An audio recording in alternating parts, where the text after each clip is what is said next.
ક્યાંક ઠોકરો ખાતો રહી જાય છે, પણ ખોટો વ્યક્તિ જે છે એ ક્યાંક ને ક્યાંક પોતાની વગનો ઉપયોગ કરી અને નોકરીમાં લાગી જાય છે। આવો જ એક શંકાસ્પદ કિસ્સો એ અમારી સામે આવ્યો છે અને આ જે કિસ્સો છે એ રાજકોટ જિલ્લાના જસદણ તાલુકાના પારેવાડા ગામનો છે અને આ ગામમાં જે વ્યક્તિ રહે છે એ નથી તો ગીરબડા કે આલેચનો વ્યક્તિ કે નથી એ વ્યક્તિ ઉમરગામથી અંબાજીનો વ્યક્તિ, છતાં પણ ક્યાંક ને ક્યાંક એસટી કેટેગરીનું સર્ટિફિકેટના આધારે આ પરિવારે નોકરીઓ મેળવી છે। હવે જોવા જઈએ તો જે વ્યક્તિ છે એટલે કે વ્યક્તિના જે પિતાજી છે એનું નામ છે માણસુરભાઈ લાભુભાઈ પાલિયા, જેનું પોતાનું ઓબીસી નું સર્ટિફિકેટ છે, એસસીબીસી નું સર્ટિફિકેટ છે અને તેના દીકરાઓ પાસે પણ એસસીબીસી નું સર્ટિફિકેટ હતું અને છતાં પણ એને જે નોકરીઓ મેળવી એ ક્યાંક ને ક્યાંક એસટી કોટાની જે નોકરીઓ હતી એ એસટી કોટાની નોકરીઓ મેળવેલી છે। હવે જ્ઞાતિથી કે સંબંધના કે લોહીના સંબંધથી અત્યાર સુધી જોઈએ તો આ વ્યક્તિ ઓબીસીમાં આવે છે અને ખાસ કરીને જે માણસુરભાઈ લાભુભાઈ પાલિયા ના જે દીકરા છે વિશાલભાઈ માણસુરભાઈ પાલિયા તે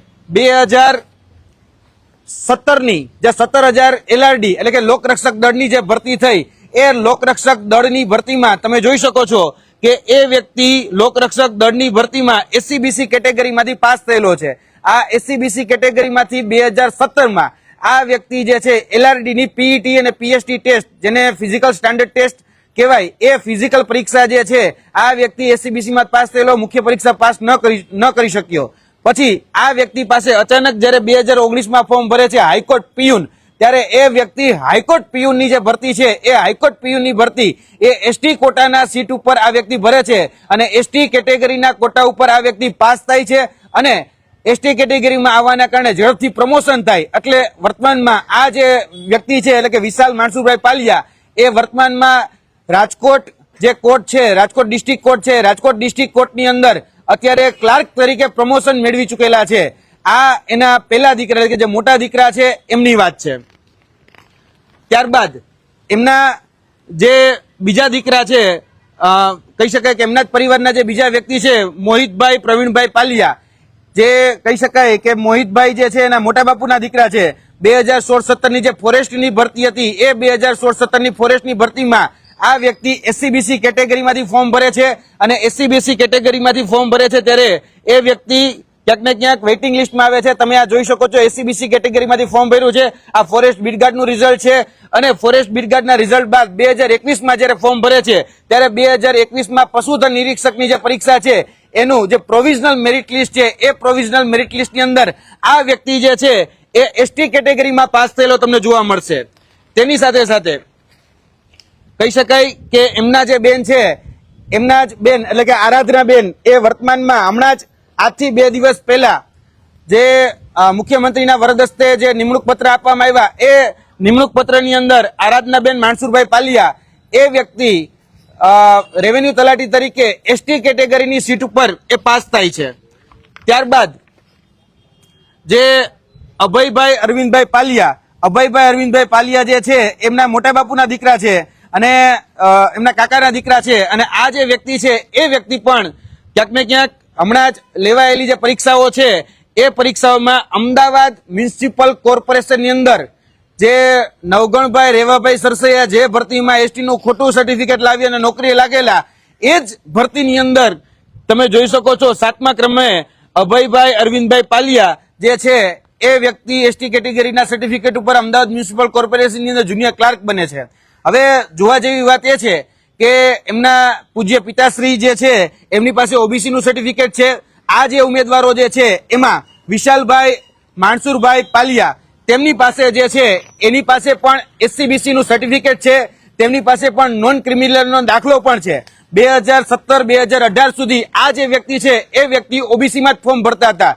અચાનક જ એવું તો શું બન્યું કે 2019માં આ વ્યક્તિ પાસે એસટી કેટેગરીનું સર્ટિફિકેટ આવી ગયું। અને વાત બીજી કે એમના પૂજ્ય પિતાશ્રી પાસે પણ ઓબીસી નું સર્ટિફિકેટ છે, એમના પૂજ્ય કાકાશ્રી પાસે પણ ઓબીસી નું સર્ટિફિકેટ છે અને એમના પૂજ્ય જે માણસુરભાઈના સગા બેન જે છે એ સગા બેન ગીતાબેન જે છે એ ગીતાબેન 2017ની જે સ્થાનિક સ્વરાજની ચૂંટણીમાં પંચાયતની જે ચૂંટણી હતી એમાં સરપંચ બન્યા છે જામનગર જિલ્લાના જામુડા ગામમાંથી। 5 વર્ષની એને સરપંચ પદ ભોગવ્યું છે ત્યારે એ ઓબીસી મહિલા અનામતની સીટ હતી।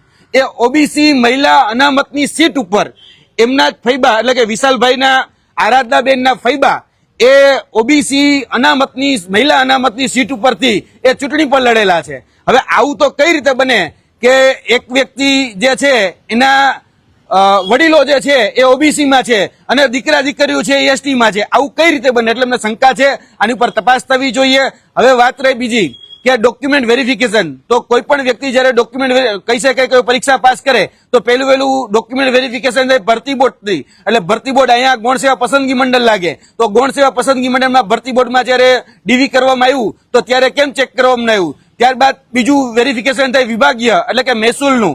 જે વ્યક્તિ અત્યારે મહેસૂલ તલાટી તરીકે આરાધનાબેન જે લાગ્યા ત્યારે એનું મહેસૂલમાં જયારે જાય ત્યારે એ વિભાગીય ડોક્યુમેન્ટ વેરિફિકેશન થાય તો ત્યારે એમાં કેમ તપાસ કરવામાં આવી? ત્રીજું, કાસ્ટ વેરિફિકેશન માટે જે વ્યક્તિ એસટી કેટેગરીમાં આવતો હોય તેનું ડોક્યુમેન્ટ વેરિફિકેશન બિરસા મુંડા કચેરીની જે આદિજાતિ કચેરી છે તેમાં, તો તેમાં પણ એનું કેમ ક્રોસ વેરિફિકેશન કરવામાં ન આવ્યું? એટલે આ બધી જ જગ્યાએ ક્યાંક ને ક્યાંક જોવા જઈએ તો લોકરક્ષક દળ, ત્યારબાદ હાઈકોર્ટ, ત્યારબાદ કહી શકાય કે અમદાવાદ મ્યુનિસિપલ કોર્પોરેશન, ફોરેસ્ટ અને હવે જીપીએસસી, કારણ કે આ વ્યક્તિ હવે જીપીએસસી ની એસટીઆઈ સ્ટેટ ટેક્સ ઇન્સ્પેક્ટરની જે પરીક્ષા છે એ પણ એસટી કેટેગરીના કોટા ઉપર પાસ કરે છે, જેનું આખે આખું ખાનદાન આખે આખું જે પરિવાર છે એ ઓબીસી છે. હવે એના દીકરા દીકરી કઈ રીતે એસટી થઈ ગયા એ બહુ કહી શકાય કે શંકાનો વિષય છે, એની તપાસનો વિષય છે. વાત બીજી કે એસટી કેટેગરીનું સર્ટિફિકેટ કાઢવા માટે સૌથી મોટી જરૂરિયાત હોય છે પેઢીનામાની. એમાં સોગંદનામું કરવું પડે, પેઢીનામું કરવું પડે, પંચોની સાઇન જોઈએ, તલાટીઓની સાઇન જોઈએ.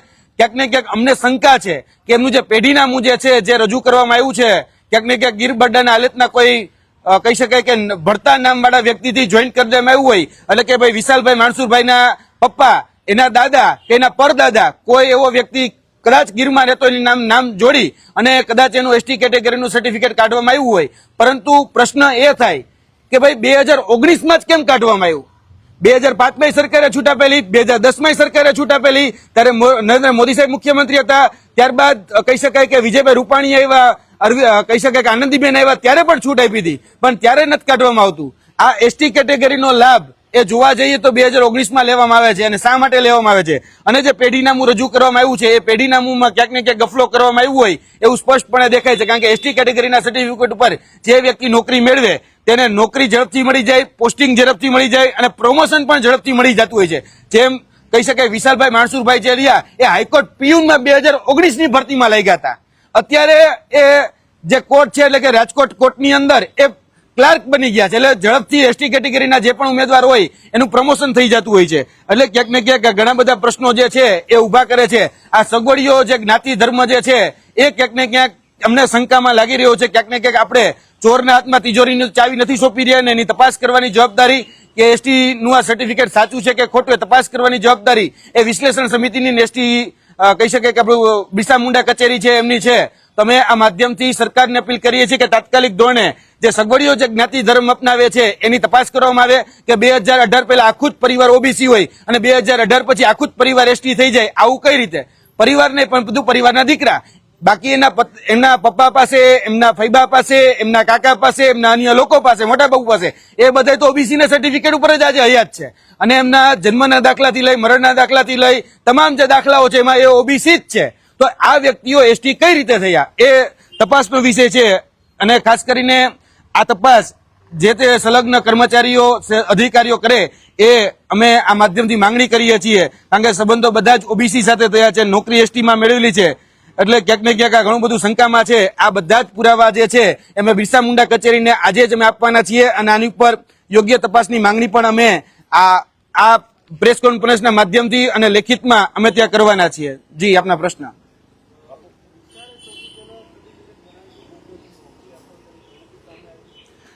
સૌપ્રથમ જે નોકરી કોઈ વ્યક્તિએ ખોટી રીતે મેળવી હોય તો એમાં પેલું નામ જે છે કે શંકાસ્પદ જે સર્ટિફિકેટ હતા વિશાલ માણસુભાઈ પાલિયાના હતા કે જેને પોતે 2017માં લોકરક્ષક દળની પરીક્ષા એ એસસીબીસી કેટેગરીમાંથી આપેલી છે, જેમાં પીએસટી એટલે કે ફિઝિકલ સ્ટાન્ડર્ડ ટેસ્ટ પરીક્ષા પાસ કરે છે, પ્રિલિમિનરી પરીક્ષા પાસ નથી કરી શકતા. એ જ વ્યક્તિ 2019માં હાઈકોર્ટ પીયુનની જે ભરતી બહાર પડે ત્યારે એ વ્યક્તિ હાઈકોર્ટ પીયુનની અંદર કઈ રીતે એ એસટી થઈ ગયા એ નથી સમજાતું. પછી એના જ આધારે એનો જ વ્યક્તિનો સંદર્ભ લઈ અને આરાધનાબેન છે, અભયભાઈ છે, મોહિતભાઈ છે, આ બધા જ લોકોએ ક્યાંક ને ક્યાંક સંદર્ભ ખોટો આપેલો હોય અથવા તો પેઢીનામું ખોટું આપેલું હોય એમની અમને પ્રબળ શક્યતાઓ લાગેલી છે. એટલે ક્યાંક ને ક્યાંક આની ઉપર તપાસ થવી એ ખૂબ જરૂરી છે. આ બધી જ બાબતો જે છે એમાં બિરસા મુંડા કચેરી અને વિશ્લેષણ સમિતિ છે એ જ આ શંકાનું સમાધાન કરી શકે છે.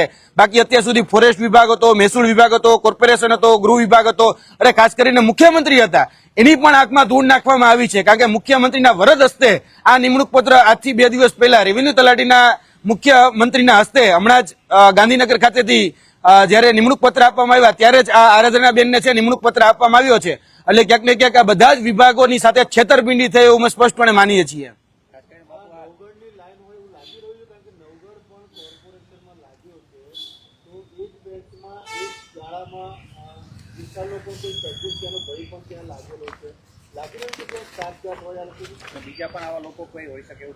નવગણભાઈ રેવાભાઈ સરસૈયા જે વ્યક્તિ છે એ વ્યક્તિ આજથી અમદાવાદ મ્યુનિસિપલ કોર્પોરેશનની જે 6 મહિના પહેલા નિમણૂક થઈ તેમાં આ નવગણભાઈ રેવાભાઈ સરસૈયા ખોટા એસટીના દાખલા ઉપર નોકરી મેળવેલી હતી. અત્યારે એને જોવા જઈએ તો અમારી જાણકારી મુજબ કંઈક સસ્પેન્ડ કરવામાં આવ્યા છે. એ જ આ નોકરીનું લિસ્ટ છે, એ આ એનું જ લિસ્ટ છે. એ જ લિસ્ટની અંદર 7મા ક્રમે જે ભાઈ લાગ્યા છે, નામ છે અભય અરવિંદ પાલૈયા, અભયભાઈ અરવિંદભાઈ પાલિયા. હવે આ અરવિંદભાઈ પાલિયા જે છે એ પોતે ઓબીસી નું સર્ટિફિકેટ ધરાવે છે, પણ એના દીકરા જે છે એ અભયભાઈ એસટી કેટેગરીનું સર્ટિફિકેટ ધરાવે છે. એટલે શંકા બહુ પ્રબળ છે કે આ અમદાવાદ મ્યુનિસિપલ કોર્પોરેશનની અંદર નવગણ રેવાભાઈ સરસૈયા જે લાઈનથી ચાલ્યા કદાચ એ જ લાઈનથી ચાલ્યા છે. કદાચ એવું બની શકે કે પોરબંદરના રાણાવાવ ખાતેથી અથવા તો કહી શકાય કે જુનાગઢના ગીર વિસ્તારના ખોટા નેસડાના પેઢીનામાં બતાવીને આ લોકોએ ક્યાંક ને ક્યાંક કૌભાંડ આચર્યું હોઈ શકે છે. આ નવગણભાઈ રેવાભાઈ સરસૈયા વાળી જ લાઈન છે અમદાવાદ મ્યુનિસિપલ કોર્પોરેશન અંદર લાગેલા જે વ્યક્તિ છે તે. જી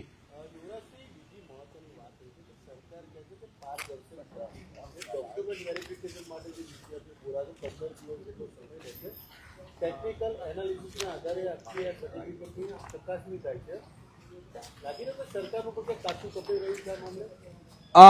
સરકારના અલગ અલગ વિભાગો જે છે એ બધા પ્રમાણપત્ર ઇસ્યુ કરતા હોય છે. ખાસ કરીને જે તપાસ કરવાની જે કમિટી છે, વિશ્લેષણ કમિટી છે, હમણાં જ કોર્ટના ચુકાદાને આધીન જે વિશ્લેષણ સમિતિની રચના કરવામાં આવી છે અને જે વિજિલન્સની રચના કરવામાં આવી છે આ બધી તપાસ કરતી હોય છે.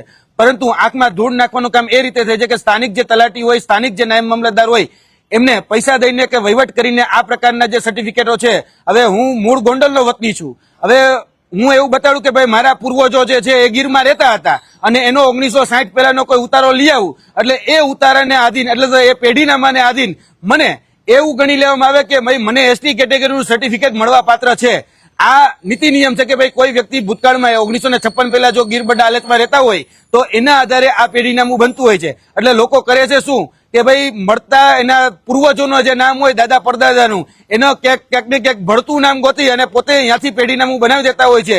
ફોરેસ્ટરને હોય, તલાટીને હોય કે નાયબ મામલતદારને પૈસા આપી અને આ પ્રકારના બોગસ સર્ટિફિકેટો જે ઉભા કરવામાં આવે છે. એટલે જ કહું છું સાચો આદિવાસી જે છે, જેને ખરેખર જરૂરિયાત છે, જે હકદાર છે, જે લાયક છે, એના મોઢાનો કોળિયો જે છે આવા જે કહી શકાય કે ઉભા કરેલા સેટિંગબાજ જે લોકો છે ક્યાંક ને ક્યાંક છીનવી રહ્યા છે. આ ભૂતકાળમાં પણ આ ઇસ્યુ બહુ મોટો થઈ ગયો. ગાંધીનગરની અંદર આંદોલન પણ થયા છે. હજી પણ આ વસ્તુનું નિરાકરણ નથી આવ્યું. જી યુવરાજજી, ખાસ કરીને આ જે પરીક્ષાની જે આખી વેરિફિકેશનની પ્રોસેસ હોય તો એની અંદર બી ક્યાંય આ લોકોએ ચકાસણી નહીં પૂર્તિ કરી એવું લાગે છે તમને? વિશ્લેષણ સમિતિ અને વિશ્લેષણ સમિતિ અંતર્ગત આવતી અલગ અલગ સમિતિઓ, એમાં ખાસ કરીને મામલતદાર કચેરીથી લઈને તલાટી સુધીના જે કર્મચારીઓ છે તે એમાં ક્યાંક ને ક્યાંક પૈસાનો વહીવટ થઈ જતો હોય. બીજું કે વિશ્લેષણ સમિતિ પણ છે, અમારા અંગત જે સૂત્રો છે અને અધિકારીઓ જે છે એવું કહી રહ્યા છે કે વિશ્લેષણ સમિતિના અમુક અધિકારીઓ જે છે એ ભ્રષ્ટાચાર કરીને આ પ્રકારના સર્ટિફિકેટ આવે છે, નામ ન દેવાની શરતે એને ઘણી બધી વાતો અમારી સાથે કરેલી છે. પરંતુ અમારી પાસે આધારભૂત પુરાવો નથી એટલે અમે વાત મૂકી નથી શકતા. પરંતુ ક્યાંક ને ક્યાંક જે અધિકારીઓ છે, તલાટી છે, રેવન્યુ તલાટી છે, જે મામલતદાર છે, નાયબ મામલતદાર છે, એ સેટિંગ કરી અને ગીરબડ્ડા હાલતમાં ખોટો ઉતારો બતાડી, ખોટું પેઢીનામું બતાડી અને આ પ્રકારના જે કૌભાંડ છે, મોડસ ઓપરેન્ડી આ છે કે જે પેઢીનામું જે સોગંદનામું કરવામાં આવે છે એ સોગંદનામાની ક્રોસ વેરીફાઈ કે કરવામાં નથી આવતું. અને જે ઉતારો જે છે એમાં ખાસ કરીને જે સંદર્ભ ટાંકવામાં આવે છે એ તમામ સંદર્ભો જે છે ક્યાંક ને ક્યાંક નકલી જે છે એ મૂકવામાં આવે છે. અને પંચોના જે સ્ટેટમેન્ટ લેવામાં આવે છે એ પંચો પણ ઉભા કરેલા હોય છે અને પંચો પણ ક્યાંક ને ક્યાંક પૈસોથી ઉભા કરેલા પંચોના એ વેરિફિકેશન લેવામાં આવતા હોય છે. જી